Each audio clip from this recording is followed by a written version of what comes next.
Assalamualaikum warahmatullahi wabarakatuh. Hamdan wa syukran lillah, wassalatu wassalamu ala rasulillah, la hawla wa la quwata illa billah, amma ba'du. Kepada yang terhormat Bapak Ridho Riyadi MPD selaku dosen pengampu mata kuliah Filsafat Islam IAIN Pekalongan, dan teman-teman seperjuangan yang saya banggakan, puji syukur mari kita haturkan kepada Allah Subhanahu wa Ta'ala yang telah melimpahkan kita nikmat sehingga kita masih bisa menghirup udara pada hari ini.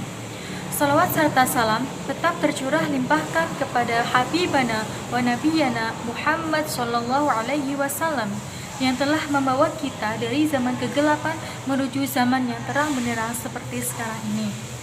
Langsung saja perkenalkan, kami dari kelompok 13 mata kuliah Filsafat Islam kelas C jurusan Pendidikan Agama Islam Fakultas Tarbiyah dan Ilmu Keguruan akan mempresentasikan hasil diskusi kami dengan judul Sejarah Ibnu Bajjah dan Pemikiran Filsafatnya.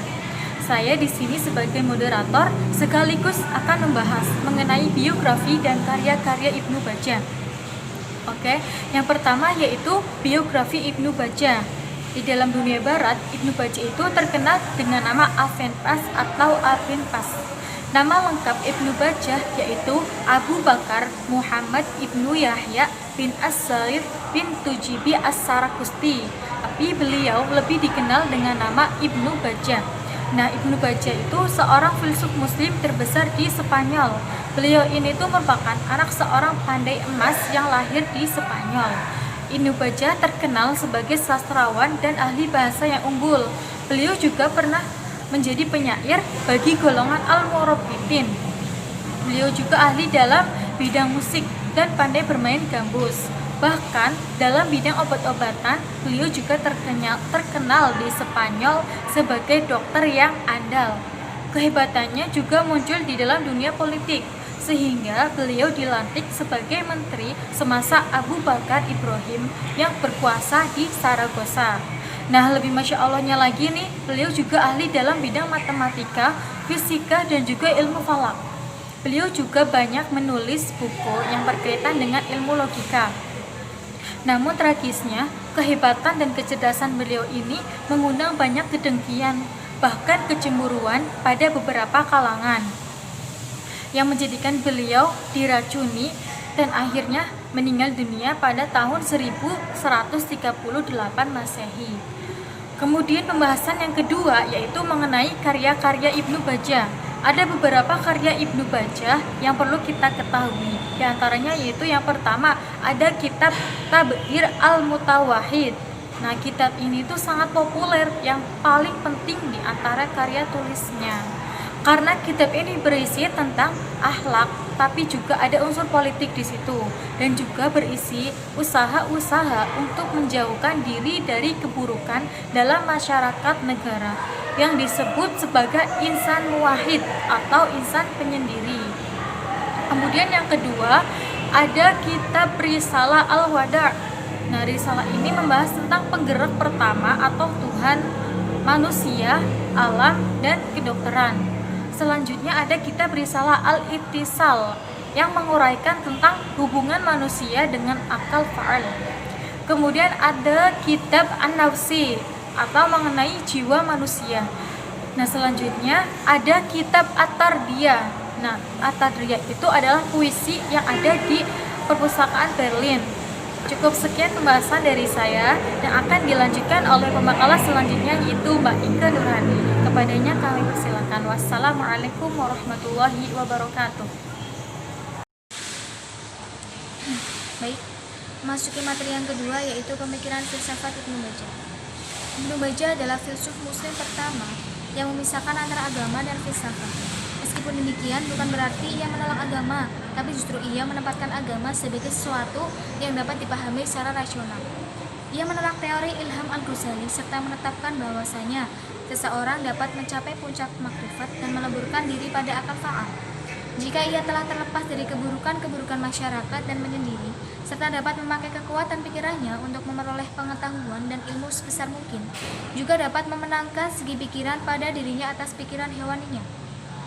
Ia juga menyatakan bahwa masyarakat perseorangan itulah yang mengalahkan perseorangan dan melumpuhkan kemampuan-kemampuan berpikirnya, serta menghalangi dari kesempurnaan melalui keburukannya yang membanjir dan keinginannya yang deras. Jadi seorang dapat mencapai tingkat kemuliaan setinggi-tingginya melalui pemikiran dan menghasilkan makrifat yang tidak akan terlambat apabila akal pikiran dapat menguasai perbuatan-perbuatan seorang dan mengabdikan diri untuk memperolehnya. Keterangan Ibnu Bajjah di atas berlawanan sekali dengan pikiran Al-Ghazali yang menetapkan bahwa akal pikiran itu lemah dan tidak dapat dipercaya, serta semua pengetahuan manusia sia-sia belaka karena tidak bisa menyampaikan pada suatu kebenaran. Maka cara yang paling baik untuk menyampaikan atau mencapai makrifat yang benar adalah mendekatkan diri kepada Allah dan mendekatkan pikiran kepada tasawuf, yaitu beribadah kepada Allah, menjauhkan diri dari larangan, dan selalu berbuat baik. Menurut Ibnu Bajjah, akal manusia setapak demi setapak mendekati akal pertama dengan meraih pengetahuan yang didasarkan pada bukti yang dalam hal itu akal paling tinggi direalisasikan sebagai bentuk dan memperoleh pengetahuan tanpa mempelajarinya atau berusaha meraihnya. Kemudian ada pembagian filsafat Ibnu Bajjah yang pertama, yaitu filsafat metafisika. Wujud terbagi menjadi dua, bergerak dan tidak bergerak. Yang bergerak adalah materi yang sifatnya terbatas dan sebab gerakannya berasal dari kekuatan yang tidak terbatas, yaitu akal. Untuk mencapai kedekatan pada Tuhan, Ibnu Bajjah menganjurkan untuk melakukan 3 hal, yaitu lidah untuk selalu mengingat Tuhan, memuliakannya, membuat organ-organ tubuh kita bertindak sesuai dengan wawasan hati. Kemudian yang kedua, filsafat epistemologi, yaitu menerangkan bahwa Tuhan memanifestasikan pengetahuan dan perbuatan kepada makhluk-makhluknya. Ia mempergunakan metode rasional empiris, tetapi mengenai kebenaran akan keberadaan Tuhan, ia mempergunakan filsafat. Kebenaran itu sendiri dapat diperoleh manusia apabila manusia menyendiri. Kemudian filsafat politik. Nah, dalam hal politik, Ibnu Bajjah sependapat dengan pemikiran politik Al-Farabi, yaitu bahwa negara terbagi menjadi 2, yaitu negara sempurna dan negara tidak sempurna, dengan memberi penekanan bahwasanya seorang mutawahhid sekalipun harus senantiasa berhubungan dengan masyarakat, tetapi hendaknya seseorang mampu menguasai diri dan sanggup mengendalikan hawa nafsu. Kemudian selanjutnya filsafat jiwa. Menurut Ibnu Bajjah, setiap manusia mempunyai jiwa. Jiwa ini tidak akan mengalami perubahan sebagaimana jasmani. Jiwa adalah penggerak bagi manusia. Jiwa digerakkan dengan jenis alat-alat jasmaniyah dan alat-alat rohaniyah. Alat jasmaniyah berupa buatan dan ada pula berupa alamiah seperti kaki dan tangan. Alat-alat alamiah ini lebih dahulu dari alat buatan yang disebut juga oleh Ibnu Bajjah dengan pendorong naluri atau roh insting. Kemudian selanjutnya yaitu filsafat etika. Pada filsafat etika, Ibnu Bajjah membagi perbuatan manusia menjadi 2 bagian, yaitu bagian pertama perbuatan yang timbul dari motif naluri dan hal-hal yang berhubungan dengannya, baik dekat maupun jauh. Kemudian bagian kedua yaitu yang timbul dari pemikiran yang lurus, kemauan yang bersih dan tinggi.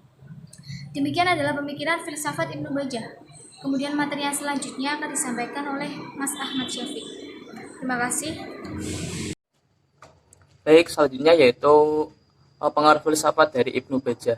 Ibnu Bajjah termasuk salah satu filosof muslim yang dianggap paling cemerlang pemikirannya. Sehingga para murid dan para pengikutnya menilai bahwa dari segi pemahaman, filsafat Ibnu Bajjah sama dengan filsafat dari Al-Farabi, seperti logika, filsafat alam, metafisika. Akan tetapi, Ibnu Bajjah telah memberikan jumlah besar tambahan dalam karya-karyanya. Dan lagi, dia telah menggunakan metode filsafat yang benar-benar dan tambahan yang luar biasa.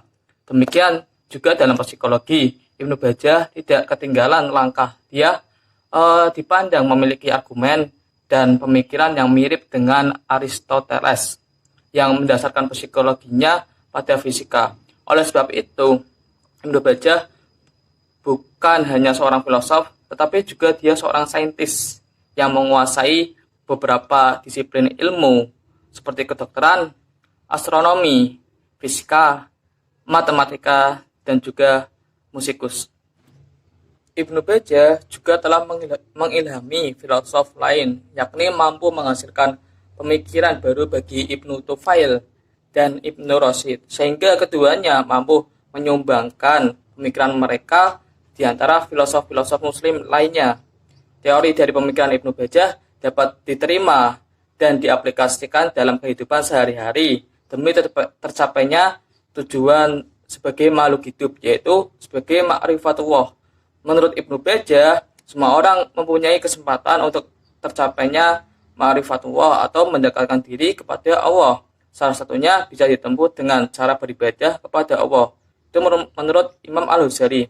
Sedangkan menurut Ibnu Bajjah, tidak hanya dengan itu, manusia memiliki kesempatan untuk tercapainya ma'rifatullah dengan menggunakan akal pikirannya yang benar, bisa dijaga diri dari hawa nafsu, dari yang buruk, dan menghindarkan diri dari perbuatan yang merusak dan menghancurkan dirinya sendiri. Ibnu Bajjah dengan filsafatnya ini dapat dikelompokkan ke dalam filosof yang mengutamakan amal untuk mencapai derajat yang sempurna. Di pihak lain, filsafat manusia penyendiri Ibnu Bajjah cocok pada zaman sekarang. Segala keutamaan dan perbuatan moral diarahkan untuk memimpin dan menguasai jiwa manusia, mengalahkan jiwa hewaniah. Secara global, seorang harus mengupayakan perjuangan untuk berhubungan dengan alam atas, sehingga bersama-sama dengan masyarakat maupun secara terpisah. Sehingga jika masyarakat baik, berarti harus memberikan andil dan berbagai macam urusannya. Tetapi jika masyarakat tidak baik, maka ia harus menyepi dan menyendiri. Ya, mungkin itu saja dari kelompok kami. Kurang lebihnya mohon maaf. Akhirul kalam, wabillahi taufiq wal hidayah. Wassalamualaikum warahmatullahi wabarakatuh.